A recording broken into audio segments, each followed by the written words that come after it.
KLTV soundcheck, KLTV soundcheck.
Okay.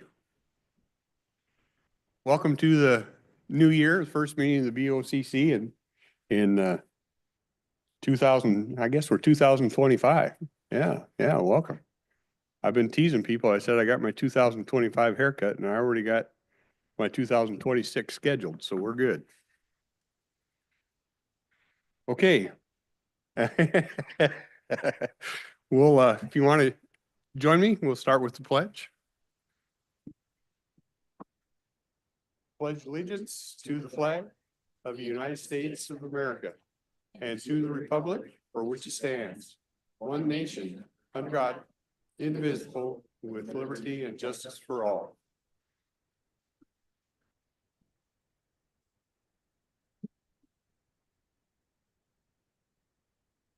Okay, we'll run down through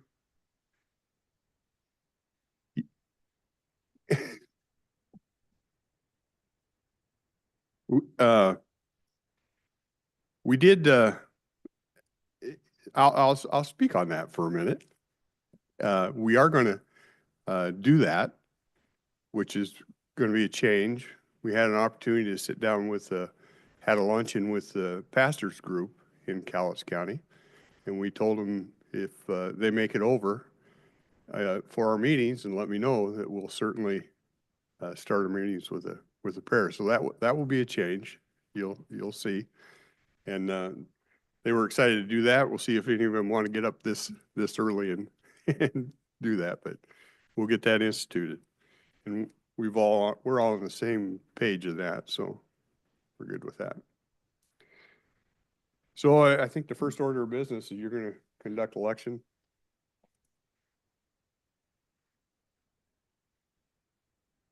I need to read this first part. Okay. Nominations for board chair of board. The next agenda item is the election of the chair and vice chair. In accordance with RCW 75.05.040, the board will conduct its annual election to select the chair who will preside at meetings and be recognized as the head of the board for ceremonial purposes. The board will also elect a vice chair from amongst its members who, in the absence of the chair, will assume the duties of the chair. At this time, I'll turn the meeting over to the clerk of the board, who will serve as the presiding officer for the election of the chair. Once the chair is elected, the meeting will be handed over to the newly elected chair, and the election of the vice chair will follow. Nominations will be made from the floor by the commissioners. Board members need to be recognized by the presiding officer to make a nomination. No second is required. Once all nominations are heard, they will be voted on in the order received. The vote will be taken for the office of chair first, with the results being announced before we proceed to the vice chair election. Are there any questions from any board member before I call for nominations?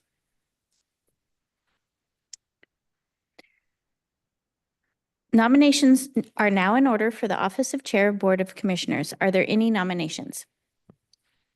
I nominate Commissioner Dahl. Commissioner Dahl has been nominated as chair. Are there any further nominations for the office of chair? Last and final time, are there any further nominations? Seeing or hearing none, nominations are now closed. The board will now vote according to the order in which the nominations were received. All those in favor of Commissioner Dahl for chair signify by saying aye. Aye. Aye. There's 3 yeses, so there's a majority of votes. So the ayes have it, and Commissioner Dahl is elected as chair. Congratulations, Commissioner Dahl. We'll move it on to you for vice chair. Okay, thank you. As I've said in the past, I don't, I always appreciate this, but I just see it as I'm the person that they're asked to run the meetings. There's no authority here that's any different than any of the other commissioners. We're all the same. I just get asked to run the meeting, so I appreciate that. Nominations for vice chair we've made from the floor. Commissioners need to be recognized by the chair to make a nomination. No second is required. Once all the nominations are heard, they will be voted on in the order received. Are there any questions before I formally call for nominations? Seeing none? Nominations are now in order for the office of vice chair. Are there any nominations? I nominate Commissioner Rader. Commissioner Rader has been nominated as vice chair. Any other nominations? Any other nominations? Okay.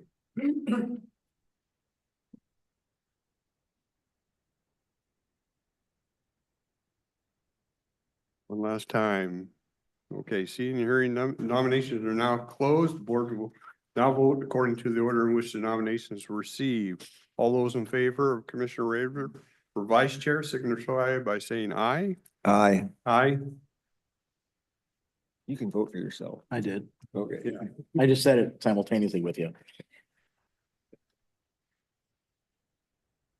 The ayes have it, and Commissioner Rader is elected as vice chair, so that means I get vacation time. We good to move on? Okay, thank you, everybody. Minutes, any questions, concerns on the minutes? But you want to offer a motion to approve? I make a motion to approve the minutes as presented for the last open meeting.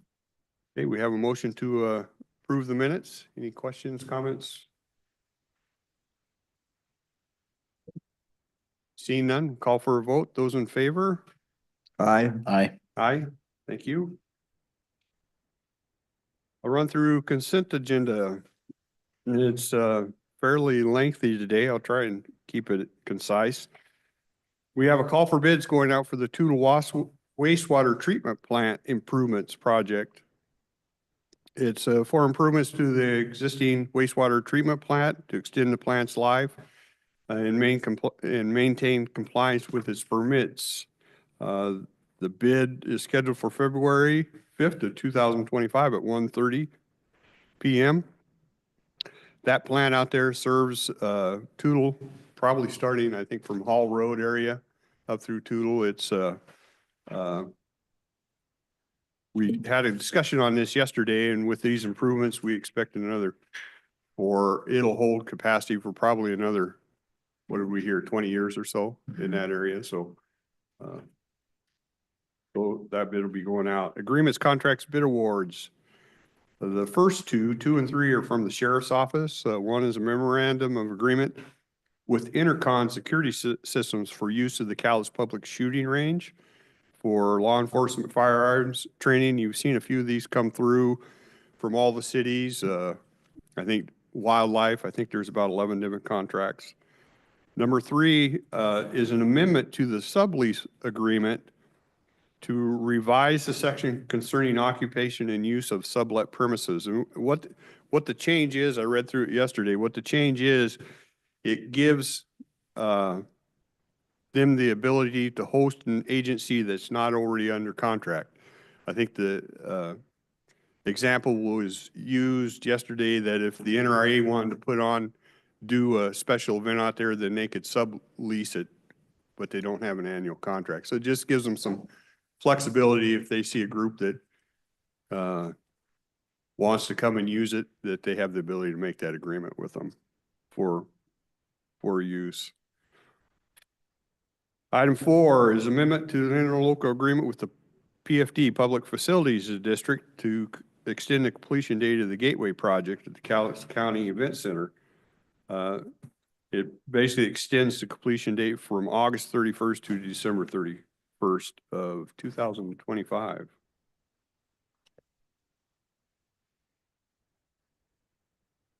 Five and six are building and planning professional service agreement with West Coast Code Consultants for plan review services to extend the contract through December of 2025.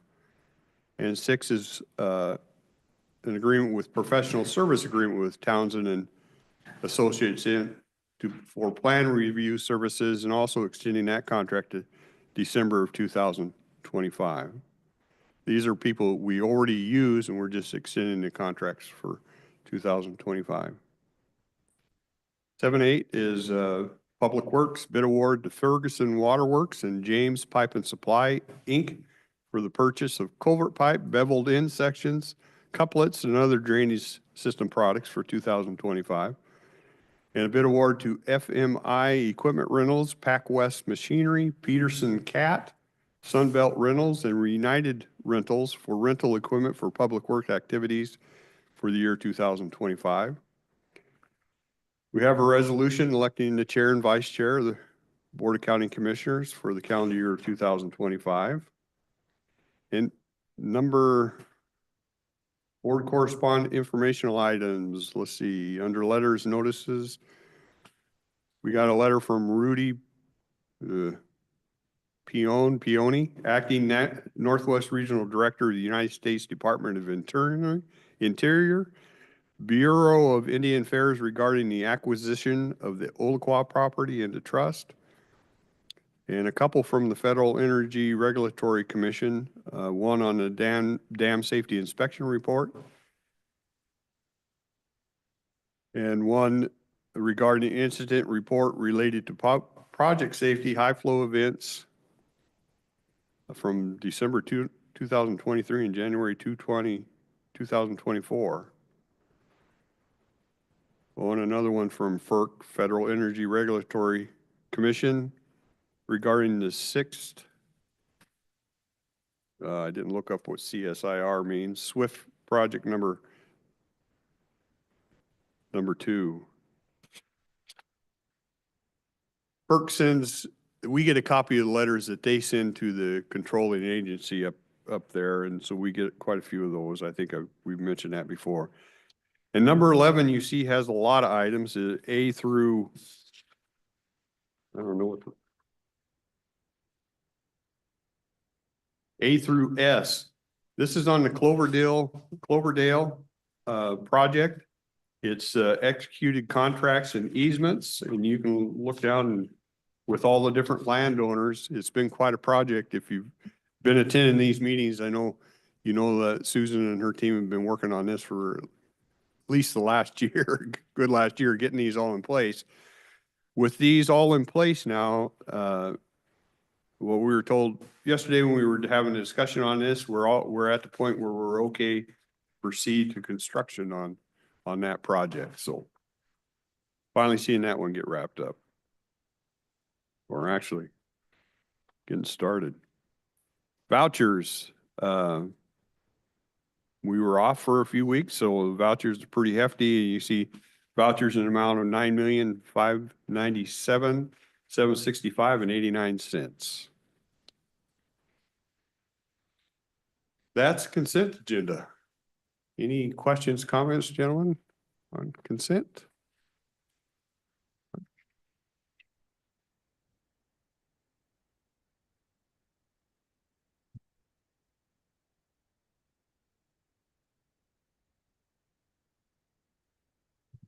There we go. Good morning, Commissioners. A couple of questions. With the investment of public money into the Toutle sewage treatment plant, Commissioner, you made an interesting comment regarding 20 years anticipated, I'm paraphrasing, life, but has the county planning considered additions and other people joining that sewage treatment plant and equitable fees for the joining when others join that, so that our public money is somewhat remediated by private investment? I gotta apologize. I misstated that a little bit. The 20 years was, we have enough capacity for what expected growth over the next 20 years. The life of the plant should be fine. I mean, there'll be things that come up. And we do have connection fees. I don't know exactly what they are, but anybody new comes in, we just approve those. I want to say connection fees right around $4,000 or something like that. Yeah. Okay, so in that I'm area. counting on representing us in public money. Those connection fees address the cost truly of maintaining a sewage treatment plant. I mean, supplemental to adding on to it and taking care of it. Yeah, it helps go into the fund for when things come up we can draw from. I don't you never know what the expenses are gonna be, so it's always kind of a guesstimate. Correct, But correct. we do have that in process, Ron, yeah. Okay, very good. And then items 5 and 6 for the plan review services. We've had discussion in the past about the opportunity to recognize when licensed engineers have already stamped drawings, that it's an overkill and maybe an interference when we have plans reviewers interfering possibly with that, or recognizing that an engineer has already put their record online by stamping the drawings. Is that into the discussions and agreement and understanding? How to address it. That's if you're asking my personal opinion, that's a place I want to get to. Are we there at this point in time? I would say, no. So therefore, can I be as assertive in expecting that you'll take that to the planning commission and have those discussions? Again, you're interfering and putting county online when an engineer has already stamped drawings Yeah. and put their reputation and company online. I do. Will I do that battle? Yeah, I'll do that battle. I sit on BPAC and we'll talk about that. I would guess that we'll get some commentary about certain RCWs and something that would say that we have some restrictions on that, but I don't like to let those type of things stop me. But it's on my list, Ron. I can tell you that. Okay, It doesn't move as fast as we would like. right, I understand, but it's the beginning of 2025, we can have some good things on our list for accomplishing. Yeah, I've never forgotten about it. Yeah, Okay, very good, thank you. thanks, Ron. Yeah, hi, guys. I unfortunately had a list. And to Ron, I might have partial answer, is if the county puts their stamp on it, the county assumes responsibility, liable responsibility. So that has to be thought of. Okay, number 2 and 3, basically, it's not on this, but I need to let you guys know when you're talking to the law enforcement agencies, please caution them to, or have them caution the facility to not shoot near the Toutle River. Numerous fishermen I've talked to, have complained that they're getting actual buckshot flowering down onto them, scaring them. These people are actually shooting in the river, which is scaring the fish, and they think it's hilarious. So, they can't fish there. So if you keep that in mind when you talk to them about these agreements, that would be really cool. And then, They're saying that's coming from the range? yes, I've been out to all of those. I don't know. that well, they they've would been travel outside that the far. range. Outside the range by the river. These people are with guns. That would be not legal shooting because if they're not within the range. Law enforcement's Okay, well, range is pretty is contained. it fenced then, so they can't go by the river? I haven't Yeah. been there. Yeah. Oh, okay. Well, So if then they got, if there's activity and people shooting to where people are getting pellets over by the river, then that's not in the facility, and that probably needs to be addressed. okay. Also, number 10A, about the regarding the acquisition of Old Quaw property. Okay, I live by the Old Quaw somewhat, as you know. Yeah. And is that going to hinder any of the people's rights to fish the Old Quaw Stream, because they do that at the first part of it? Be honest with you, Flo, I have no idea. The Bureau of Indian Affairs pretty much does what they want. Okay, that's But, right. and I can try and find out if that's, Okay, they'd be pertinent to the people I know that fish in that area. Also, my last one, and we have a listing of right-of-ways and stuff. Now, since the county is getting these right-of-ways, and we're paying money apparently for these right-of-ways, it's a public use of, sometimes we do. okay, so not all sometimes the not. time, yeah. Okay, but considering we're probably taking the liability for that property then as well. Okay, right, Well, I think we assume some liability when we're working on that that part of it. I don't know where that Okay. all falls, but yeah. I guess what I'm saying is if we have the right of way on a piece of property, and it is county, it's not one person that has that right of way or a company. I know when a company like Weyerhaeuser has a right of way, their employees have the right to, for maintenance and for logging and whatever, they can use the road. Public cannot.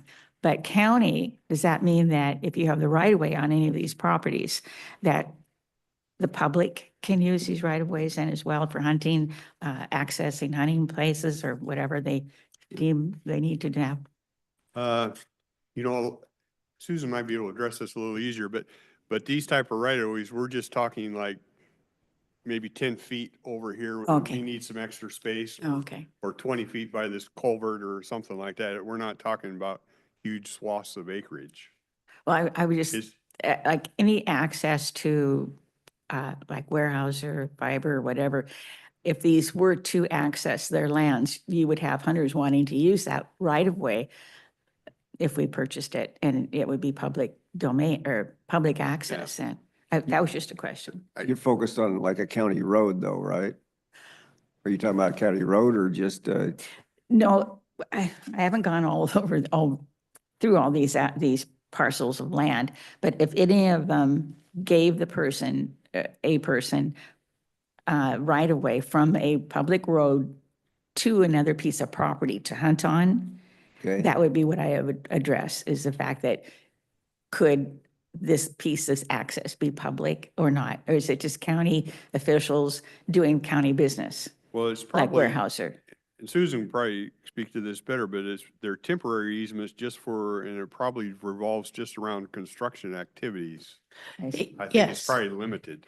Susan Eugenius, County Engineer. So the majority of these are extending temporary construction easements. And so when we are doing a construction project, we'll do permanent easements where we have permanent impacts to the property, such as a ditch or a culvert, and that is generally directly related to the road structure. These temporary easements are, in general, we need extra space because we're changing the grade of the roadway. So when we're doing the construction, we need to be able to go onto their property to reconnect their driveways, is what the majority of these is.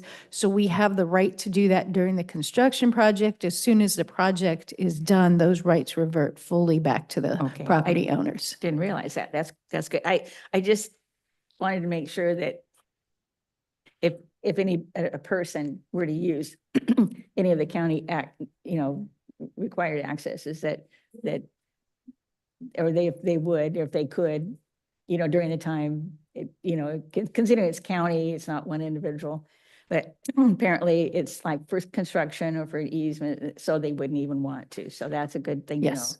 Thank you. You're welcome. That's why we have public forums, so you can get your questions answered. Any other questions on consent?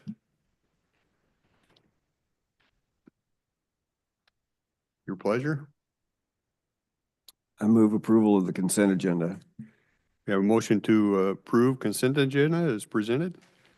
Last chance for questions, comments. See if I see anybody. I don't see anybody online. Seeing none. Call for a vote. Those in favor? Aye. I also vote aye. Thank you. 2 motion items. So we'll bring Public Works up again. Good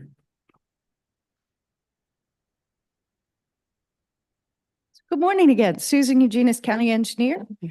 We have 2 motion items. The first is a bid award for the 2024 unit price guardrail installation and repair project. So this project went out for bid. Bids were opened on December 3rd. This project will repair existing damaged guardrail throughout the county, and it is set up such that we'll go out, do everything that's broken now. We'll probably do another one in the fall. And then we have the ability to extend it through 2025 to repair others as they get damaged. We received 4 bids, the lowest bidder being Columbia River Contractors in an amount of $460,310.75. This is below the engineer's estimate by approximately $160,000. We have quite a extensive list of damage right now because we did not do any repairs in 2024. Okay, so we're talking about item 13 right here. Yes. Any questions on that? Did I go out of order? A little bit. You're okay. Yesterday, Susan, it was mentioned that they were gonna go through and fix the guardrails that are damaged through the end of the year. Is that how we came up with this price based on that? So we came up with the price based on what we knew was currently damaged and then did an estimate for what was done. We would anticipate spending through the rest of the year. It is not uncommon for us to come back and ask for a substantial change order depending on what gets hit. But the contractor has committed through the end of 2025 to repair at the prices that he submitted in his bid. So any new damage that's done will be repaired at that bid cost? Yes, And will we amend the contract at that point if it exceeds that amount? correct. Yeah, unfortunately, I mentioned yesterday that these guardrails are like a bright light to bugs. They just get them up and somebody seems to take them on. I don't know what the deal is, but this is actually, and I point this out, you know, of most of the time, if we know who hit it, if it's substantial enough where it's a reported accident, we will recoup some costs. But as far as funds that the county cannot recover, this is the biggest line item, guardrails. By a lot. Yes. So stay within the rails, please. You're costing us money. Do we know if most of the damage happens like at daylight hours or dark? Do we know when it happens?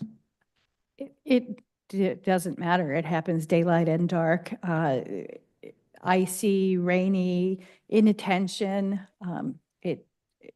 There's no rhyme or reason besides just people going off the rails. I could pull the accident data and get a rough, if it's 50-50, I've never actually looked at it. I know we have more accidents in the winter than in the summer due to the slicker roads, but we have people texting and driving and they'll run into the guardrail. All kinds of accidents occur. Well, that doesn't surprise me. I was just wondering if more of them happen about 2:30 in the morning after the bars close.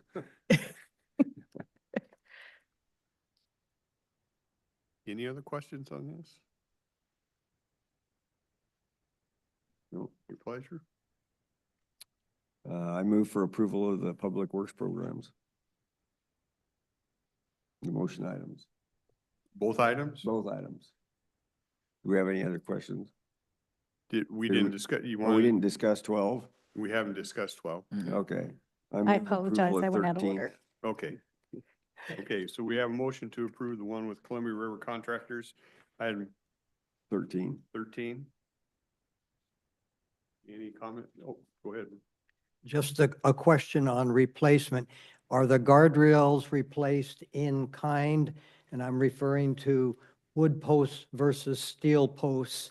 I observe that when we have our fires along the roadway, those creosote posts go up and then it's shuts the road down and the costs go way beyond when we have to close the roads down to repair wood posts. We do replace in kind, generally, except for end sections.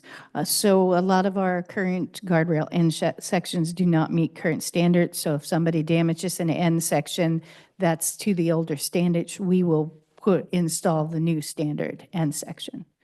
But beside the posts are replaced in kind so that the run reacts the same, because generally you're replacing the middle of a run. So you want your post to respond the same way in an entire run. Okay, So I just refer to it, history, is that when we had the big fires between Ellensburg and Vantage back a couple of years ago, most of the wooden posts burned up. Okay, so it wasn't just the direct cost of that. They had the road shut down for an extra 2, 3, 4 weeks just to put the posts back in. So the cost to society is much bigger than just the replacement of the posts.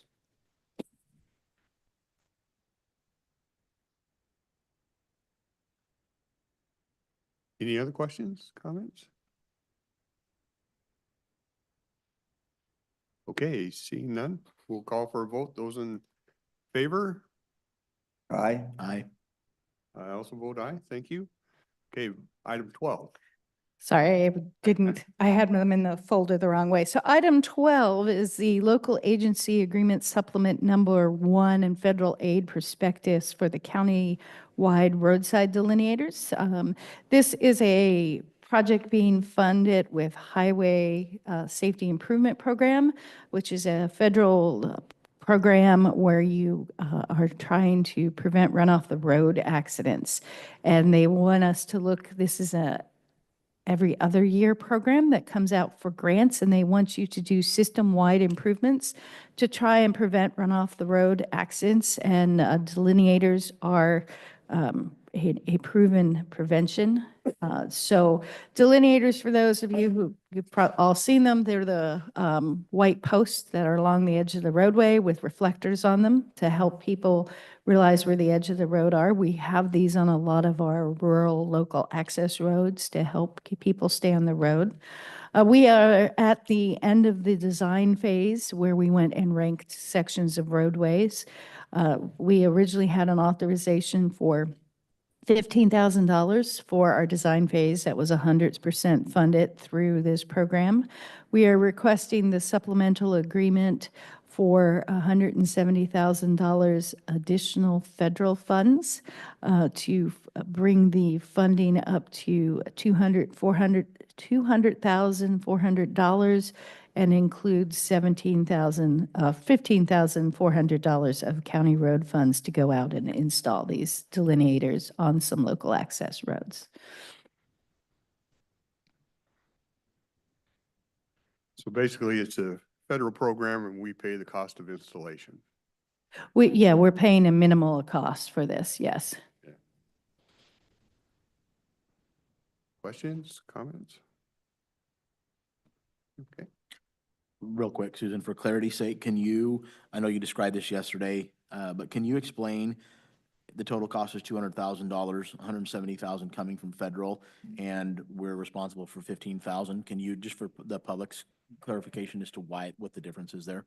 So there's 15,000 that was funded for PE, and 170,000 PE is preliminary engineering, 170,000 for construction from the federal, so that's 185 from federal, and then 15,400 that will be coming from the county road fund.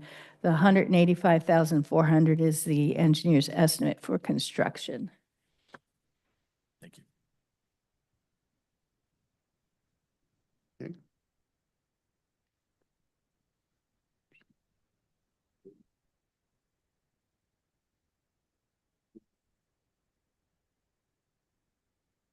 Okay. We have a motion to approve. Last chance for comments, questions? Seeing none, we'll call for a vote. Those in favor? Aye. Aye. Motion passes. Thank you. Thank you. Mhm. Couple things before we head into open forum. Wednesday, January 29th at 2:30. We have the Department of Ecology visiting us. We got it scheduled for several times during the year, but this will be the first time they're coming in for 2025. Monday, January 20th, our Monday meeting will be canceled because that's a holiday.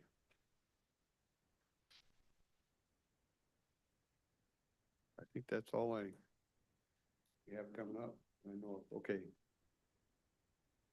Okay, we'll turn it over to you. Any comments, questions, anything you have, concerns? It's your time.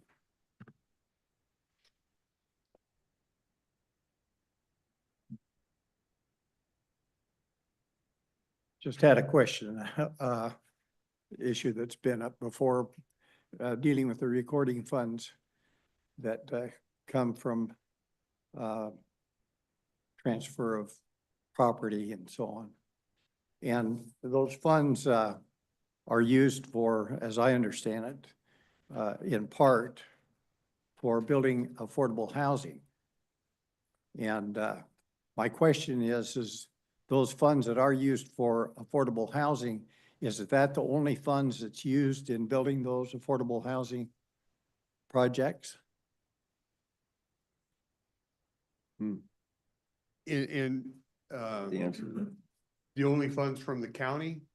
Well, right, from, at all, in the total cost of the, Oh, Of no, affordable housing. It's like, Campus Towers, when they did that project, the commissioners, and actually it was before my time, awarded 800,000 out of those funds to go towards that project, but the project total was much higher than that. We were just a portion of it. so, And it's the same with the project going on, and I always forget the name of it, out by the golf course yes. at this point in time. So, where do the other funds come from the building of those? A lot of those, it depends on who's working on it. If over in Longview, if Hoswa has been involved, a lot of it will be federal grants or state grants. A lot of it's granted.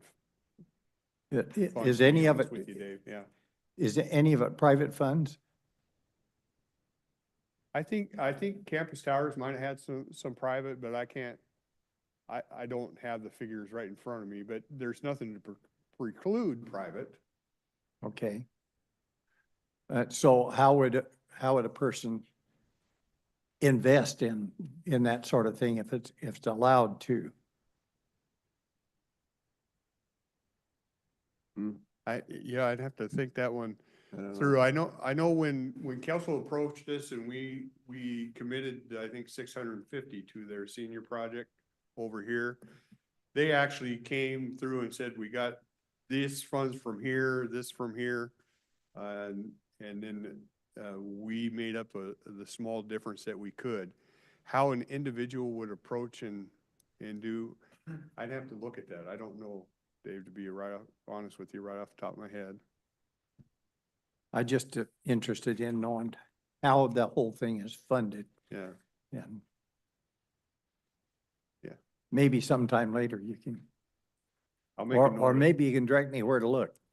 Well, I'll just make a note, and maybe I can try and answer that for you next week Okay, as an outstanding question.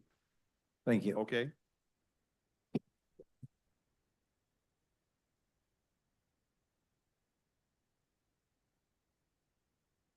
Well, good morning.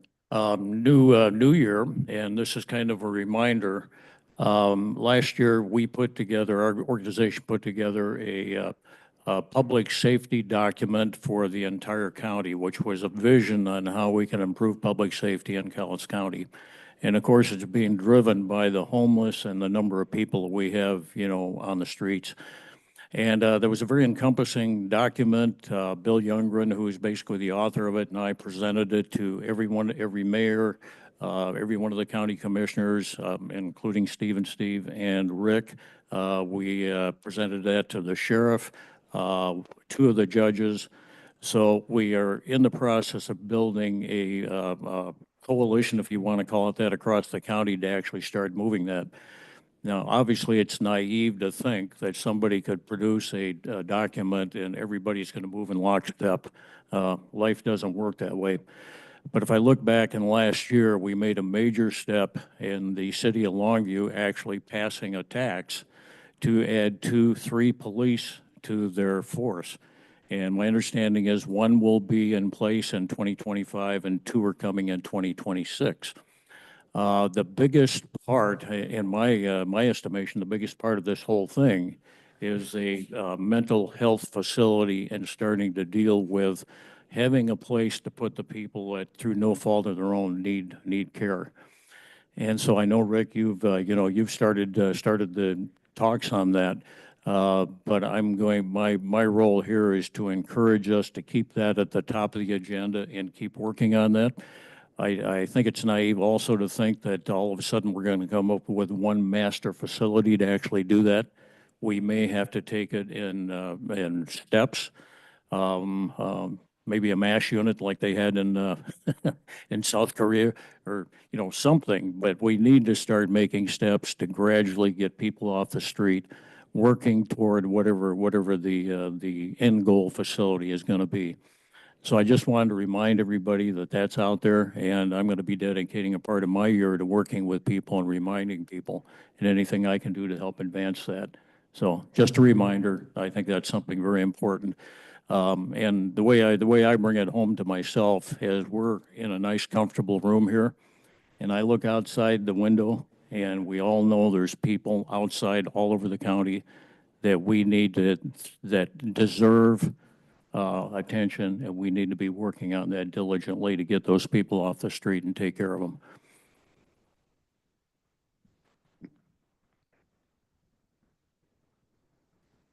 Yeah, I, I don't really disagree. I would just clarify the facility I've been working on. In fact, we have a meeting scheduled. With the Cowlitz tribe and stuff is a juvenile one, but same concept.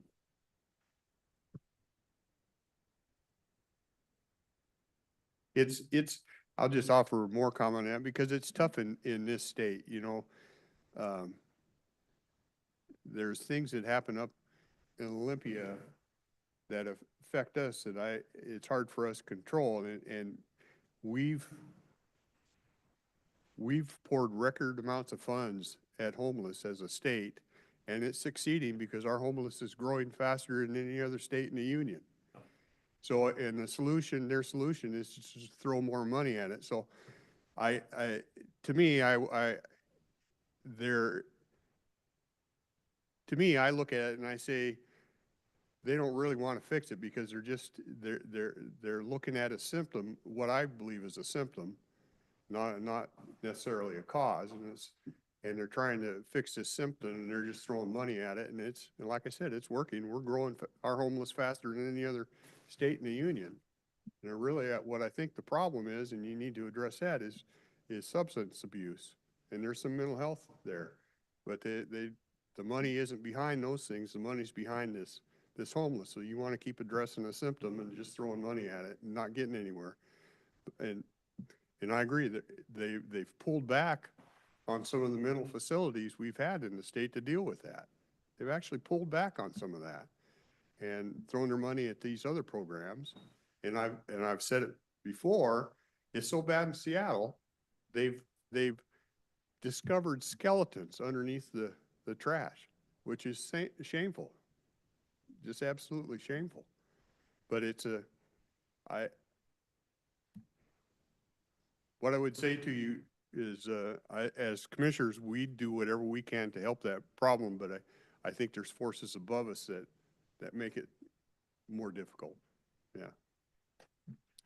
I would just like to make a note for a previous speaker here to please visit the Southwest Washington Housing Authority and get information on the funding of over $16 million for 40 units of what we call affordable housing, which in reality is costing us over $450,000 per unit called affordable housing. And supplementally, all of us would be paying taxes because most of the tenants will also be receiving subsidies for their housing in there. So the issue of affordable housing is really worth looking into.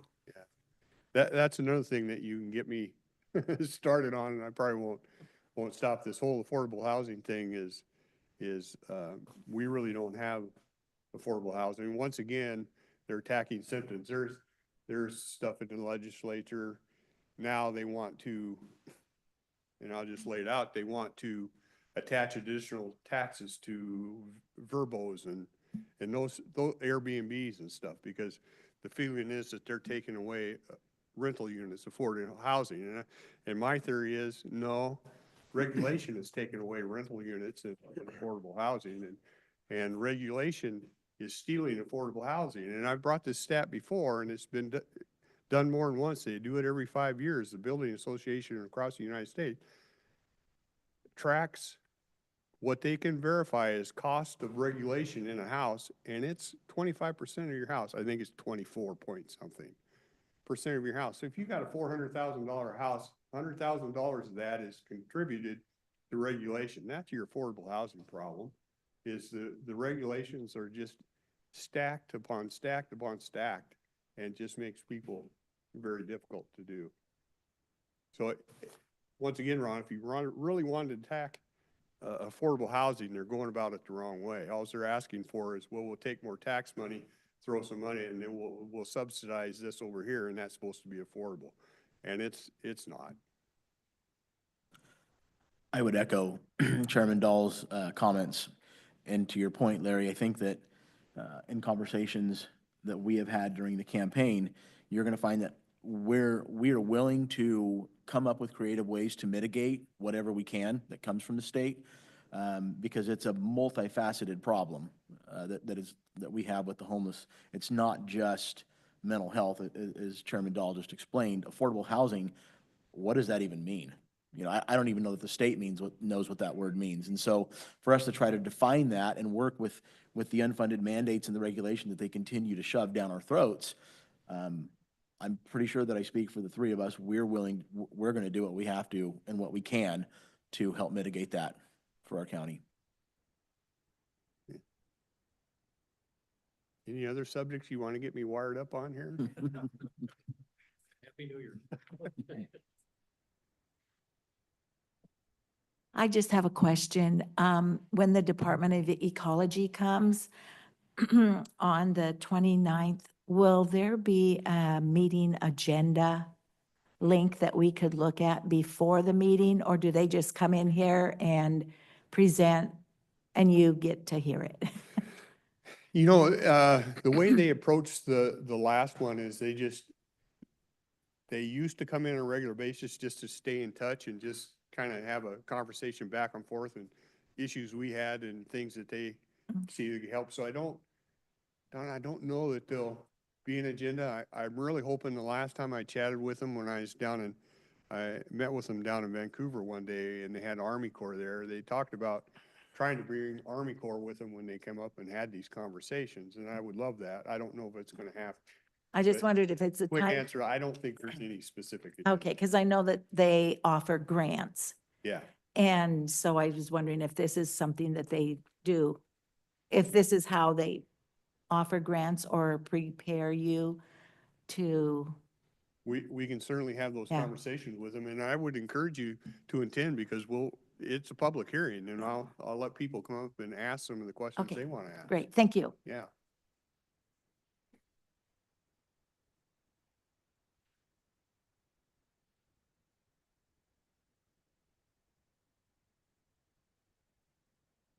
This is back to the homeless. I haven't shared this with too many people. I have a 31-year-old grandson that is homeless because of substance abuse. We just were able to find out that he is alive. We haven't known for a few months whether he was alive or not. He is over in the Spokane area.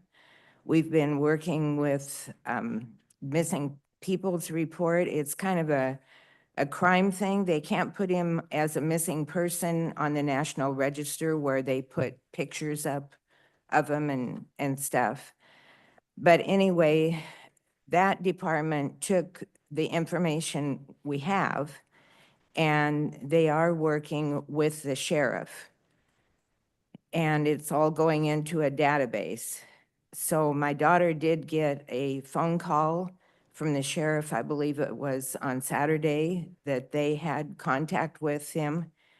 And so we at least know where he is. He is in downtown Spokane in an homeless encampment, not a shelter. He has dealt with drugs since he's been 13. He's had some good times and some not. But I've been inquiring with places between Washington and Oregon rehab centers. And just to let you know what we as families and the public is up against, all of them are basically $1,000 a day. And they can walk away from these facilities. I mean, you know, you can put everything you've got into it. But as families and as the public, you know, financially, our hands are tied. And like you say, it's getting worse and worse and worse.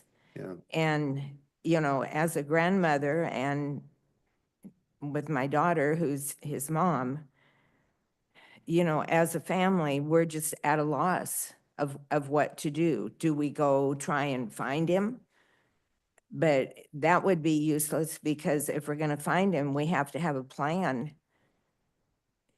to go on, to, you know, and you can't just drag them home. That's not going to serve anything for getting them cured.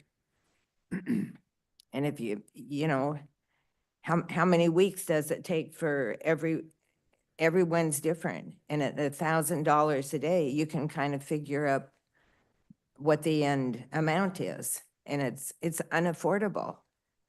But we're at a loss as families to what do we do to help these people? So do we need mental facilities like we've been talking about and places where there can be treatment for them? And I know it's a lot of money, obviously. So just kind of giving you an update of what we as families are against when we have somebody in our family that's got this problem. Yeah. We spend millions and millions of dollars. I think it needs to be redirected. I'm always going to give you my opinion. I've always told you that. I'll tell you what I think. It's your job to decide whether you agree with it or not. But it's my job to tell you what I think. I think we've made the road to stay in that condition easier than the road to get off. And until you decide, and we've done that because we all want to take care of people. Well, you're going to take care of them. You're treating, in my view, and I've described it this way before, you're treating them like hospice patients, and you're not hospice patients. You're making them comfortable till they die. That's not the program. Program is to make the road off easier than the road to stay on, and we've got it reversed right now. It's easier to stay in your condition than it is to get out of your condition. And I think that's one of the, and we've taken the teeth out of law enforcement to help with that a lot.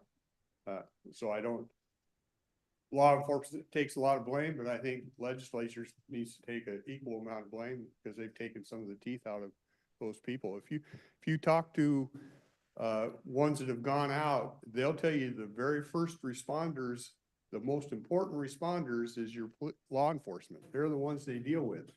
And gentleman that started a group, and him and a gal work in the Seattle area, he was down in, he tells the story of being in San Francisco, and it was law enforcement that got him off. And then he had a place to go. So we've taken the teeth out of your first responders, your first contacts to do that. And so what is there we can do to change it? Because I hate sitting here feeling like I got my hands tied and Yeah. I can't do anything. yeah. The good news is we've seen the entire country, with the exception of the state of Washington, make a shift in a certain political direction. And the star county in Washington is Cowlitz County, because we have what we're looking at right here, with the right philosophies and everything else. So I think in my challenge to all of us, including myself, is how do we figure out how to do the right thing and stay out of the clutches of the rest of the state? So that's why I say it's going to be taking out of the box, something totally different that we haven't thought about before. It's not going to be some big grand facility because that's on too many radars and special interests that want to stop it. So we got to figure out how to do something different than the rest of the state. And answer to Commissioner Farrell, that's a tough one. I think The biggest, thing we have is a bully pulpit. We can talk about it and keep it out in front of people and at times, and, I think we have to be willing to take a risk and try something and face some of the backlash you're gonna get, possibly even from the state, you know, but Well, I'm a firm believer that more time is lost by indecision than by wrong decision. And, I'm willing to take a risk if we find something that we believe in, and we can get support behind us. I'm willing to try and blaze that trail. Can I follow with that? Do you three have, I know the state puts the laws in, you know, they're concrete supposedly that the police officers follow, but do you have any sway on how the system, like say, if somebody's selling drugs, fentanyl, any kind of drug, do you have any say on the sentencing ability at all? Because if you could put some sort of sway on that, because I think we need to get rid of our people that are selling drugs big time. And I think that the sentencing for them has to be greatly increased. Also, people that are using, I don't feel they need to have any accommodations like Camp Hope or whatever they call it. I'm not sure. I haven't been down there for a long, or hardly ever. But I want to know that if it's stringent, if they're making sure that the people that are staying there being housed and fed and clothed, are they not used, are they not, are they using? Because if they are, they need to be out. I agree with you. Let's not enable the people and till their death. I mean, I have to admit this. I was raised by an alcoholic mother, okay?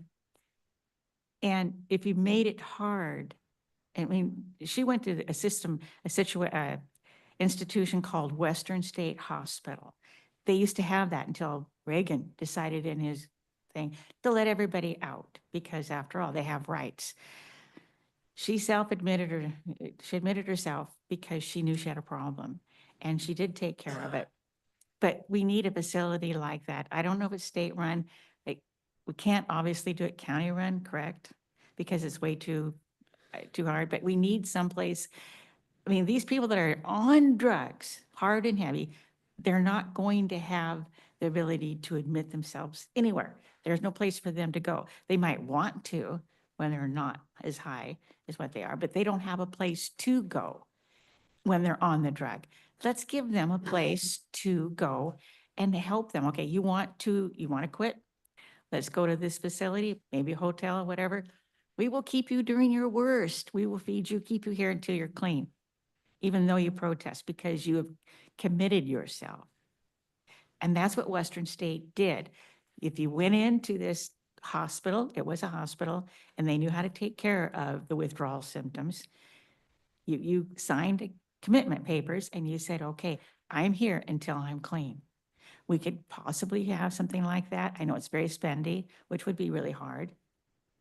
But it's better than having them out maybe dying on the streets or getting somebody else addicted.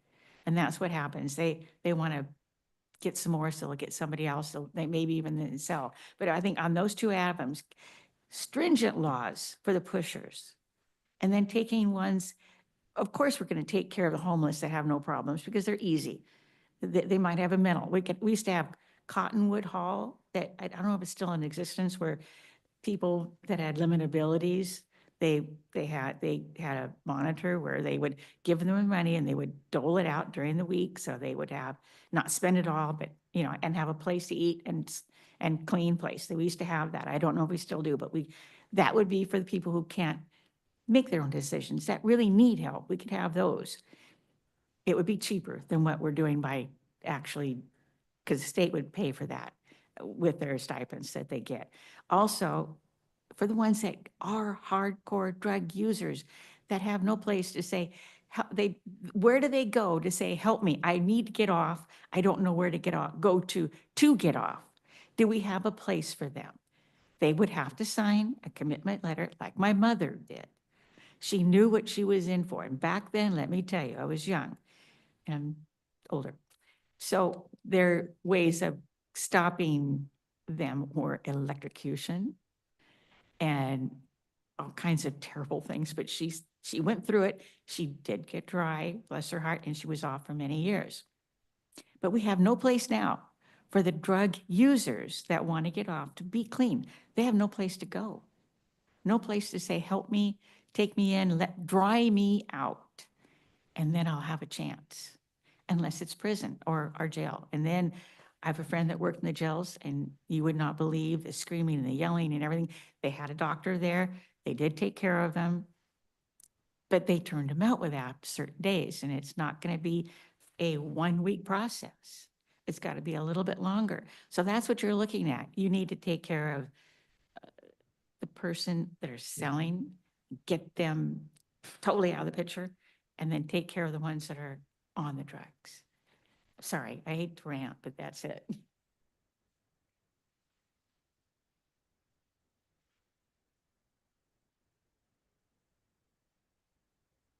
Regarding assistance for us as individuals with these family problems facing homelessness, et cetera. I refer to the previous commenter working with the Spokane Sheriff's Department. I have found that the Sheriff's Department in most all counties is more responsive to us as individuals because, number one, they're elected by us as individuals. They have a responsibility to us as individuals much closer than most of the other law enforcement authorities. So I use that as a platform to say we should and hopefully engage our sheriff of this county and the department more directly in addressing the homeless problem and assisting and telling us in more of an open forum what we as individuals can do when we have issues within the family.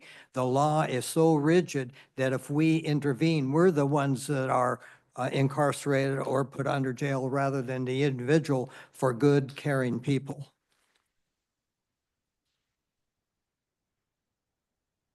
I'm a firm believer that this whole system starts with law and order.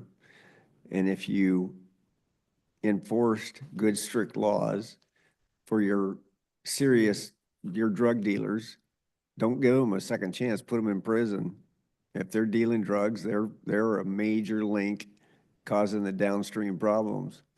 The people who are addicted, if we built a facility, because the state's doing away with theirs, but if you built a facility here for 100 people, 95 of them would be coming here from other counties because they don't have a facility.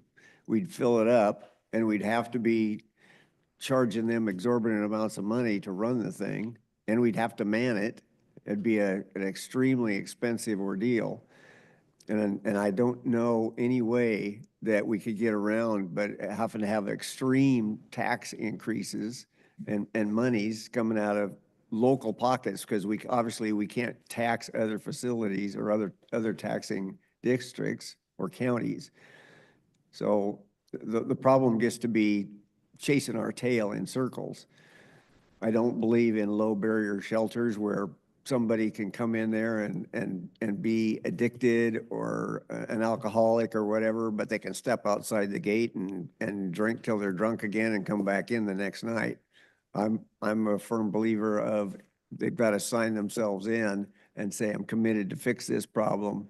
And if they leave and come back after using whatever their drug of choice is, it's time to say you don't get to come back.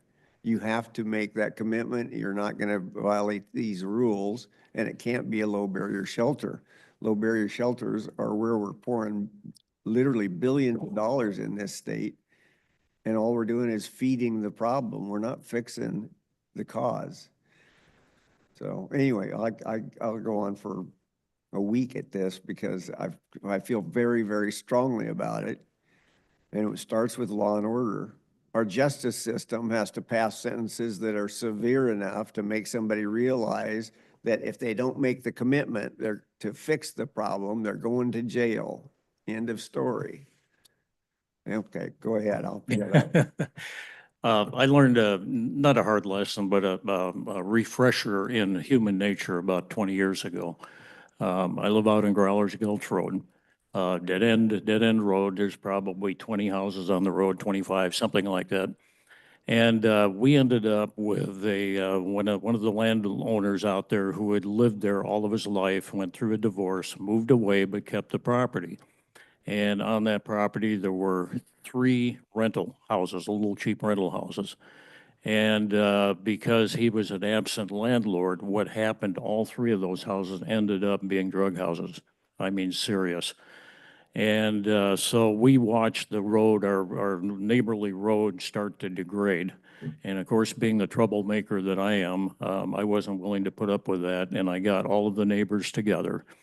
And we started talking about the problem. I mean, I even put together a website and sneaking through the bushes, taking pictures of all the bad cars and publishing them on a website. And I even got the attention of what do they call them, I don't know what the county task force is that's under the radar. You know, they came to visit me. I had one of the mayors was all concerned that I was targeting Hispanics. And I mean, it got absolutely ridiculous. But the point that I'm making is that I was naive in thinking that we could work with other parts of the county to actually get these people some kind of help. And I finally had to realize that there was nothing we could do to help any of those people until they were ready to help themselves. What we had to do as a neighborhood, we had to get tough enough emotionally and mentally to actually drive those people out of our neighborhood, to save our neighborhood. So at some point, you have to get to the point to where, okay, we're going to help the ones that we can. But because of the culture and the way we live, the only thing we can do to save the good part of our culture is to make it so uncomfortable for the bad actors that they actually leave and go ruin somebody else's neighborhood. So as we put this thing together, whatever it is, and it comes back to Steve, what you were talking about, law and order, when we come up with the bad actors, we have to make it so uncomfortable in Cowlitz County that they're going to leave and go somewhere else. Now, unfortunately, that doesn't solve the bigger problem, but it makes our county better to live in for the people who want to follow the rules and are trying to help themselves. So as we put this thing together, you know, ever how it's going to look, we can't baby the people that are the problem. We basically have to make it so uncomfortable that they don't want to stay here. And that comes down to the sheriff. It comes down to the cities themselves and the camping ordinances and all of these different things that they got to work with. They have to be willing to make it so uncomfortable that the bad people leave and go to Seattle or wherever they're going to go. So lesson learned 20 years ago in Growlers Gulch Road. And our road has been very good ever since then. We haven't had a problem.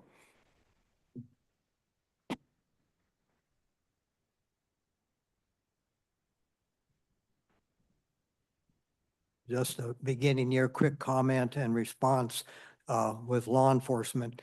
We need to have 3 elements on a 3-legged stool to work.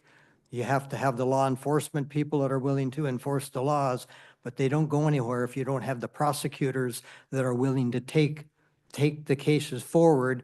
And the first 2 don't go anywhere if you don't have the judges that are willing to stand up and enforce them too. So with our county and everywhere else, you have to have all 3 working together or we're stymied. And a lot of people are frustrated.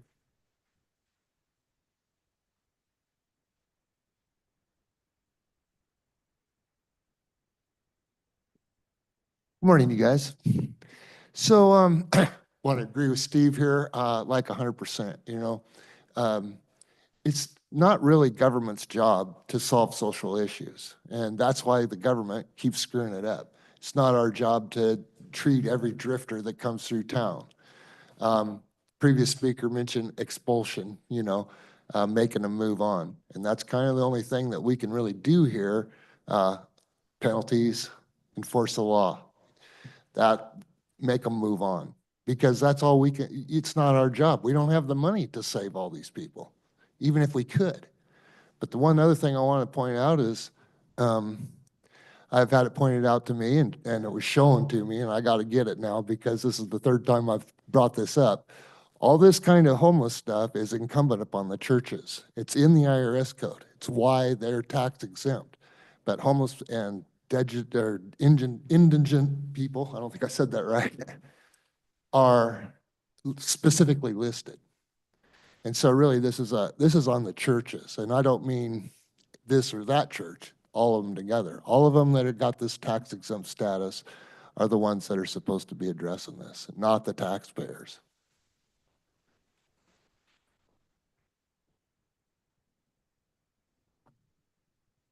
Anything else? We enjoy the conversation. I'll point out, you don't get this as any of the cities, you know that, right? No 3-minute time limit. Yeah. Anything else, gentlemen? Good conversation. We appreciate you participating. We always appreciate your participation, whether you agree with us or not. And Okay. if you got solutions, we're willing to hear them. Yeah. Okay. We will adjourn. Thank you.